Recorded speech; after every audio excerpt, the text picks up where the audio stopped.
são acessadas em momentos-chave de nossa trajetória de vida e normalmente retornam à mente como imagens de um passado que se torna presente.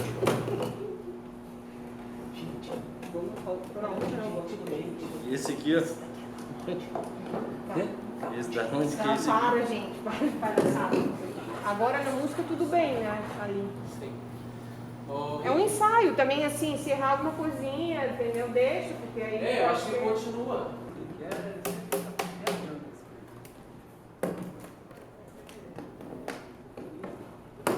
Memórias Insurgentes é um projeto agora que vem no sentido de um trabalho de memória que a Companhia Imbróglio está trabalhando, né?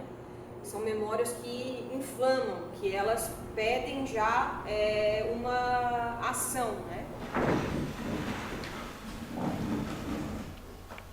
Hoje eu fiquei o dia inteiro em cima dos arquivos. Então, o espetáculo ontem à noite ele começou a ser pensado em 2015, quando a Mariana estava em Londrina, mas ele vem muito no bojo do que começa a acontecer em 2013, né? Não sei como é que você aguenta essa história de arquivo. Arquivo é coisa do passado, arquivo passou! E já naquele momento, a partir daquelas manifestações, surgiu um cartaz, né? Acho que nas primeiras ali de 2013 já surgiu o cartaz. Volta da ditadura. Os militares que eram bombom, aquilo ali acendeu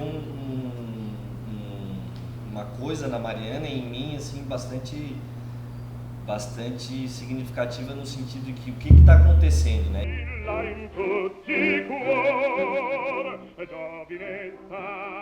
Giovinezza, primavera de belezza, del fascismo e la salvezza. Esta nostra libertà, giovanezza, giovanezza, primavera di bellezza, del fascismo e la salvezza desta nostra. Oi? Que música é essa, cara? É uma música que meu avô cantava pra mim. Para! Minha Mari muito sagazmente falou, a gente tem que fazer alguma coisa, a gente precisa escrever alguma coisa, pensar sobre isso, porque está acontecendo alguma coisa estranha aqui. E ela foi para um núcleo de dramaturgia do SESI em Londrina, sob orientação do Maurício de Arruda Mendonça, e escreveu esse espetáculo Ontem à Noite Caiu o Sol, que tem também em grande parte inspiração no meu convívio com ela, das histórias que eu contava para ela do meu pai. Meu pai foi um preso político, etc., preso em Santa Catarina, em Florianópolis, e ali ela foi elaborando esse espetáculo. O próprio título diz, né, Ontem à Noite Caiu o Sol, quando as torturas começavam, elas começavam ao cair do sol e só terminavam quando o sol nascia. Bom, nisso a Mari escreveu esse espetáculo e a gente estreou em Londrina, fez uma apresentação no Filo e voltamos para cá, para Florianópolis. Aqui a gente remontou com o Gustavo e com a Companhia Imbróglio, que é a nossa companhia já de muitos anos, antes da gente ir para São Paulo, e pintou o projeto Memórias da Resistência. E o projeto Memórias da Resistência, então, ele tinha um documentário e o espetáculo e depois um bate-papo. Esse projeto ele era essencialmente feito em escolas públicas, principalmente para a educação de jovens e adultos. E ali a gente promoveu uma série de debates então em torno da ditadura com um foco em Santa Catarina. E o que a gente percebia em grande medida é que esse nosso foco em Santa Catarina era muito desconhecido das pessoas a ditadura em Santa Catarina, o que tinha acontecido em Santa Catarina. Então a gente trazia junto com um documentário, eram 2 pequenos documentários curtas que falava sobre a ditadura em Santa Catarina. Vinha o espetáculo depois, que conta, acho que a Mariana pode falar um pouco mais do que ela criou nessa dramaturgia, que é um casal que se encontra e o marido, o namorado, ele é parente de militares e ela é parente de militantes políticos da ditadura.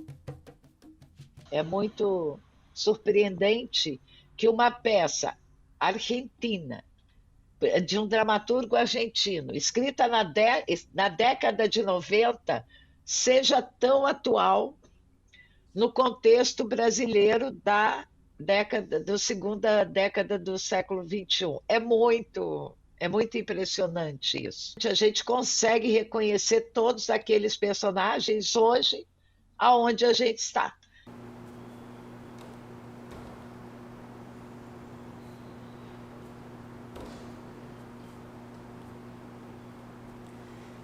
Desculpe incomodar a Vossa Excelência dessa forma, Sr. Hernandes. Mas o que acontece é que eu precisava falar com o senhor com muita urgência. Porque eu... Não. As suas urgências são muito maiores. Passa tranquilo. Não, quer dizer... Não. Eu não quis dizer isso, eu não quis ser grosso.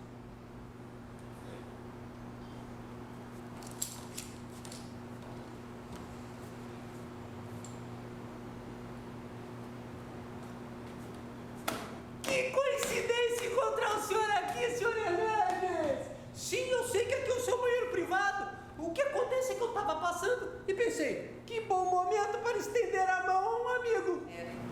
Sim, Imbróglio, né, a gente tem um trabalho bem coletivo, né, e também, assim, algumas referências em comum, que a gente faz parte do grupo Imagens Políticas, estuda bastante Walter Benjamin, e a gente acabou também pensando, assim, na peça, ampliando um pouco mais do que a questão, assim, do drama individual. A gente foi criando alegorias, associações, tem uma cena até que entra Caravaggio, entra um olhar mais barroco, né, ampliando a encenação. Também, assim, daí, como a gente estava, assim, montando a peça sem edital, sem nada, a gente estava com muita vontade, assim, de retomar o trabalho coletivo, a gente falou assim, não, vamos lidar com lixo, né? Só que a gente foi lidar com lixo de uma maneira, assim, um pouco, trabalhando com textura, trabalhando com significados, agrupando, né, como as caixinhas de remédio, as garrafinhas de água, esse resíduo, né, da sociedade capitalista, no sentido de acumulação, de cacos da história, né, que é um sentido que vai se ampliando os tempos, né. E daí nisso a gente construiu um espaço, assim, também que os personagens não estão só no Brasil ou na Argentina, né? Eles ficam nessa questão da América Latina, como das relações, né? Os sistemas. Não.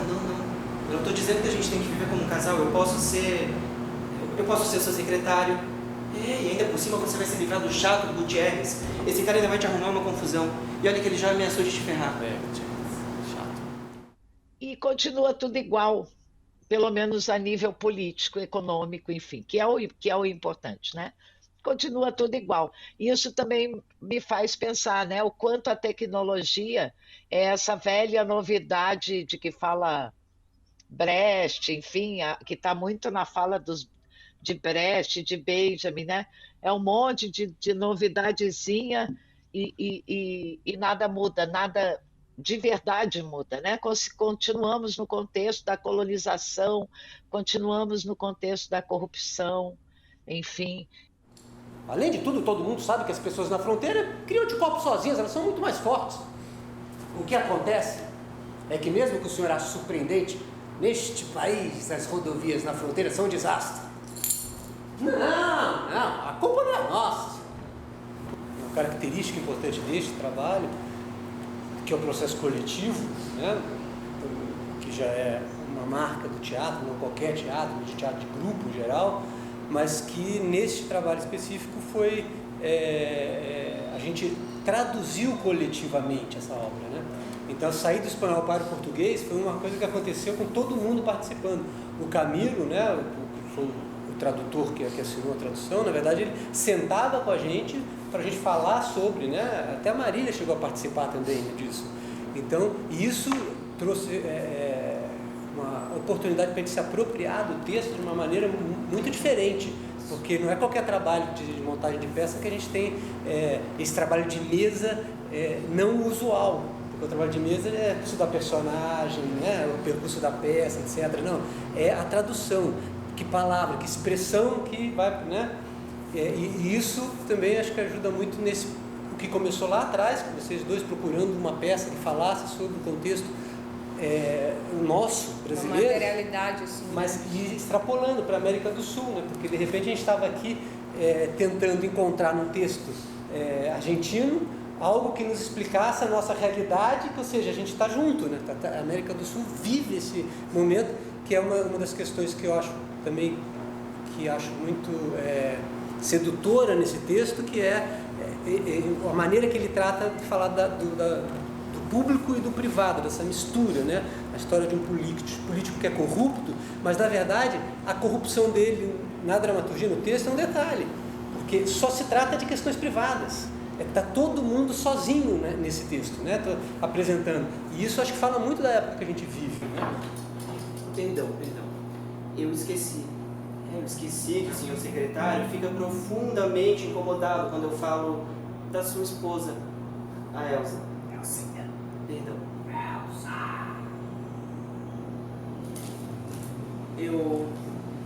Eu tenho que comprar guardanapos de papel.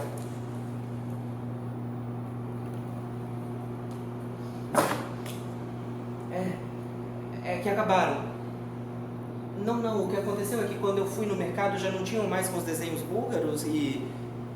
Aliás, eu não sei de onde você tirou essa fixação com desenhos búlgaros. É que nossos problemas privados, nossas questões privadas, a nossa vida privada está na frente da coisa pública, do que é público, né? Então, aí, inclusive, quando a Mariana veio com a ideia do lixo, né? Eu fiquei pensando, eu falei, não, por que lixo? Por que lixo? Se parar para pensar, o que é a coisa pública hoje? O que é de todo mundo? É o lixo.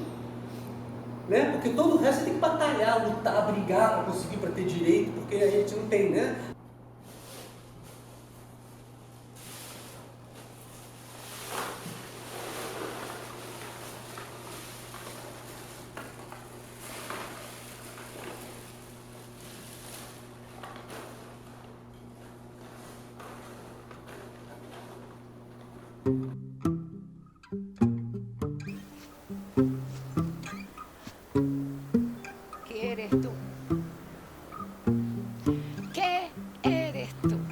Soledad Barrett-Weidman, ela é um mito na América Latina, só que ela ainda se insurge, ela ainda está viva. Ela nasceu em 45 no Paraguai, passou por diversos países da América Latina, foi exilada diversas vezes e o destino dela foi interrompido aos 28 anos no Brasil, no estado de Pernambuco, né, durante a nossa ditadura militar. Y mirando la puesta y leyendo el texto, a mí se me ocurre que la propuesta es como una mujer que no parece ser de este mundo, que llega de otro lugar que no sabemos qué lugar es y que va encarnando a mujeres revolucionarias de Latinoamérica en una especie de ritual en la que ella se va transformando en esas mujeres, y especialmente en Soledad. Só que a gente tentou fugir no Soledad de uma ideia de melancolia. A gente foi criando mais alegorias, conexões, trazendo outras mulheres, trazendo o carnaval, trazendo uma ideia que a princípio era uma ideia de fantasma, mas que foi se transformando mais numa ideia de profeta, de uma pessoa que vem batalhar por um futuro melhor, né? Trazendo memórias que tem um outro conceito que vai permeando aqui o nosso trabalho, que é memórias clandestinas. Então, trazendo essas memórias clandestinas, que elas vão caminhando, mas elas já se apresentam de uma outra maneira, né? Que seriam essas memórias insurgentes, já se colocando, reivindicando espaço, se agrupando, né? Me impresionó mucho el ritual que hace Fátima, cuando empieza a poner objetos en el piso, en el medio, y empieza a cantar y a bailar alrededor. Me parecía un poco eso que hacían las brujas, ¿no? De hacer un fuego o algo central y cantar y bailar alrededor y causar transformaciones. Al traer estas mujeres al presente, a nuestro presente, desde un tiempo que no tiene tiempo, que es lo que yo creo que pasa en la escena, y un espacio que es un espacio múltiple, por lo tanto no hay un espacio definido, es traer la memoria de las mujeres luchadoras que van desde Soledad, en los años de Soledad, va hacia atrás hasta 1930, con creo que era la campesina de la reforma agraria, no me acuerdo su nombre, y llega hasta hoy día con la Mapuche Loncón de Chile y Regina Galindo de Guatemala. Y a mí me ha iluminado mucho la historia de las mujeres luchadoras de Latinoamérica, pero especialmente de Brasil.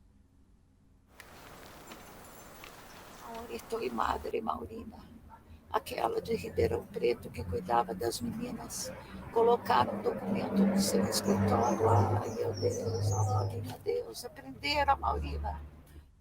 Me pareció maravillosa la traída a la memoria y me conmovió mucho esta mujer que la apresan en Petrópolis, creo que es, y ella se va del país y cuando regresa con Alzheimer, y ahí en la obra se dice sin memoria, me golpeó muchísimo, ¿no? Porque eso es lo que a muchos en el plano social y político está sucediendo, la falta de memoria. O sea, esta pieza tiene un montón de aristas, ¿no? Tiene la genealogía de las mujeres luchadoras, tiene la necesidad de la memoria, y todo esto está como tejido con el contexto de hoy día. Aunque esta Fátima que se convierte en Soledad y en Etienne y en Galindo y en no sé quién más, pero esta Fátima de alguna manera está conectada con el mundo de hoy. Pega, mata, Paco. Pega. Pega. Porque habla de píxeles del capitalismo, yo aquí anoté algunas cosas, habla de la destrucción ecológica, habla de que todo se compra, neoliberalismo, libre mercado, habla que no distinguimos a los aliados de los amigos, de los enemigos. Todo eso es el contexto totalmente de hoy, de Brasil y de toda Latinoamérica. Aquilo que ficou na memória da Fátima, né, da Soledad Barrete, que está de alguma forma ligada também à minha, são memórias que merecem ser levantadas, porque elas ficaram sufocadas, silenciadas por muito tempo.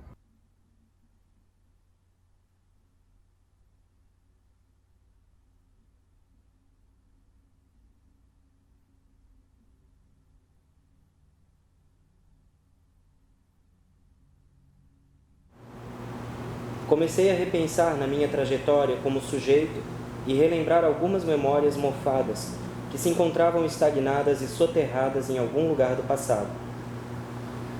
Mas o que fazer com tudo isso?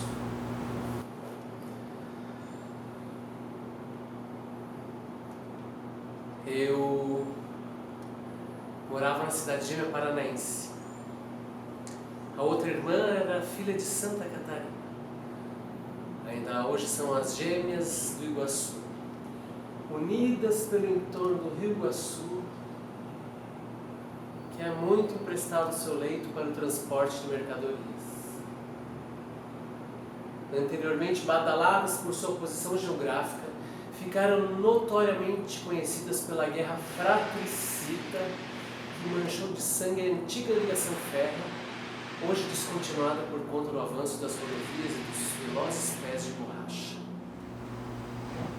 A divisa entre as duas cidades e, consequentemente, de dois estados, continua demarcada por esses trilhos, que servem hoje apenas para reforçar a fronteira. Aquilo que era sagrado e trazia a subsistência para a região, hoje foi profanado pelas rodovias de betume e areia.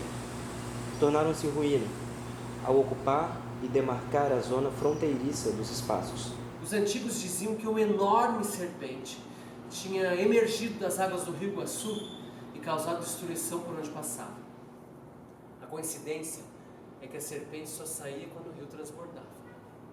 E as pessoas percebiam o avanço das águas pois ela deixava marcas no solo e nas construções, marcas cor marrom, e também o odor do seu lodo fedorento.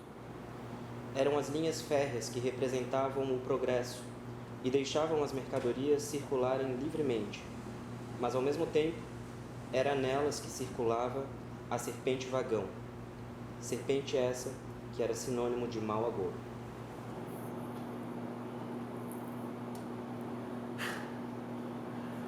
Eu acho que eu me perdi em pensamentos. Eu estava falando do trem, na verdade. Então, por uma breve lembrança, eu lembro que ele passava perto das 8 horas da manhã. E eu tinha que esperar um pouco para atravessar a divisa entre as duas cidades. Divisa essa, marcante, assim como a Maria Fumaça, que ainda jaz na praça ao lado da estação. Pode ser uma lembrança ou uma tentativa de esquecimento de uma lembrança não tão longínqua, mas que hoje já foi suplantada pelas estradas do lixo.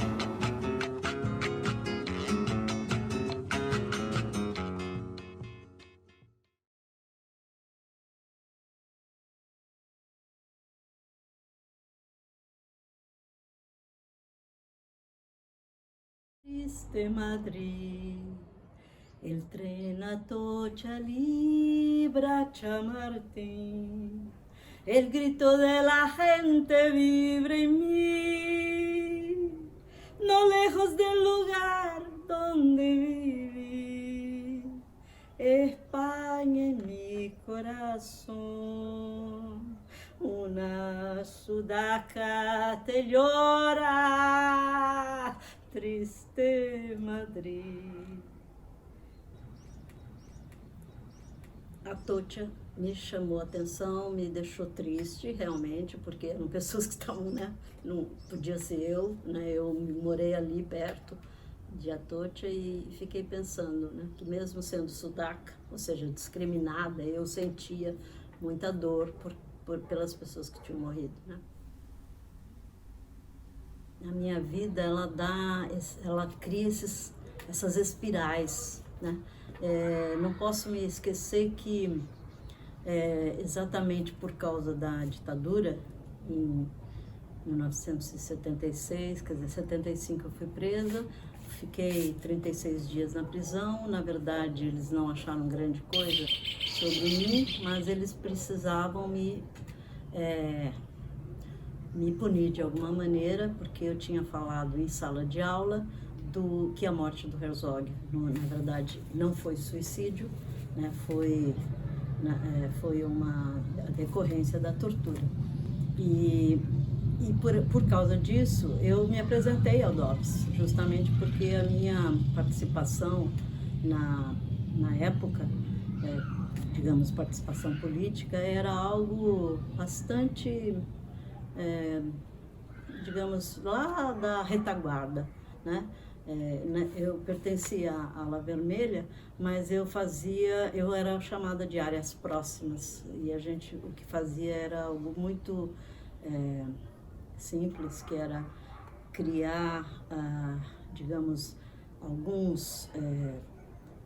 digamos, proteção para as pessoas que estavam sendo perseguidas, né? Então, isso era uma das coisas que a gente fazia, eu e meu marido, e também irmos aos pontos onde seriam distribuídos panfletos subversivos, que era chamado assim, mas é claro que não, era os panfletos fazendo algum tipo de crítica à ditadura. Mas antes a gente ia lá para ver se era um ponto muito policiado, né? Então a gente fazia um desenho da praça, Bevilacqua, Clóvis Bevilacqua, ou Dom Pedro II, por exemplo, que eu me lembro, e deixava esse mapa muito bem explicado em relação a isso.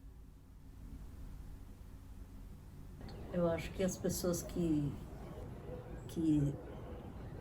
vão contra, né, uma história que de alguma forma reprime, né, essas pessoas que de alguma maneira nos deixaram um legado, né, são pessoas que vão criando essa espiral, como eu falei, né?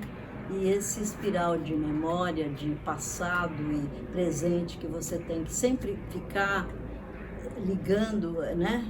Fazendo uma costura, justamente porque elas vão dando a você uma forma de viver que não é habitual em geral, né?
Si no creyera en la locura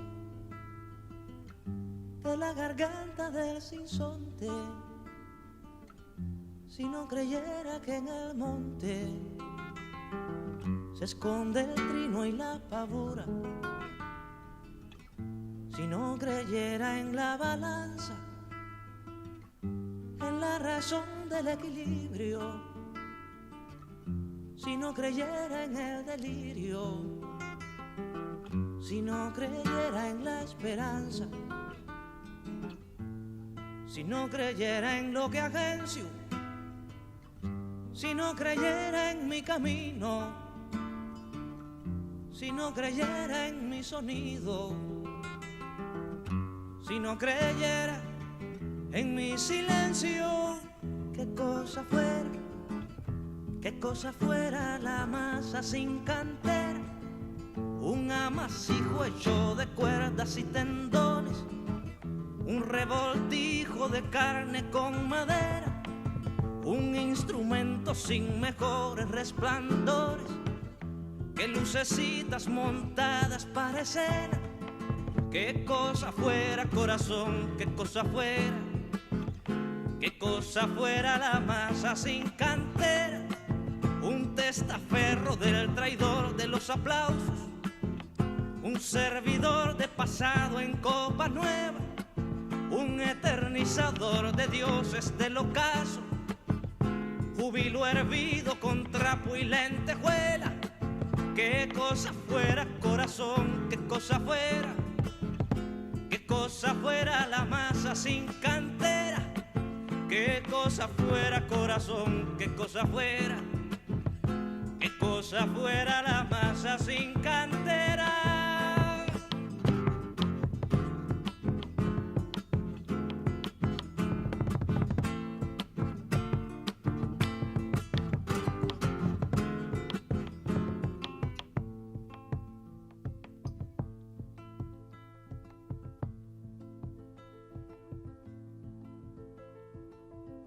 Si no creyera en lo más duro, si no creyera en el deseo, si no creyera en lo que creo, si no creyera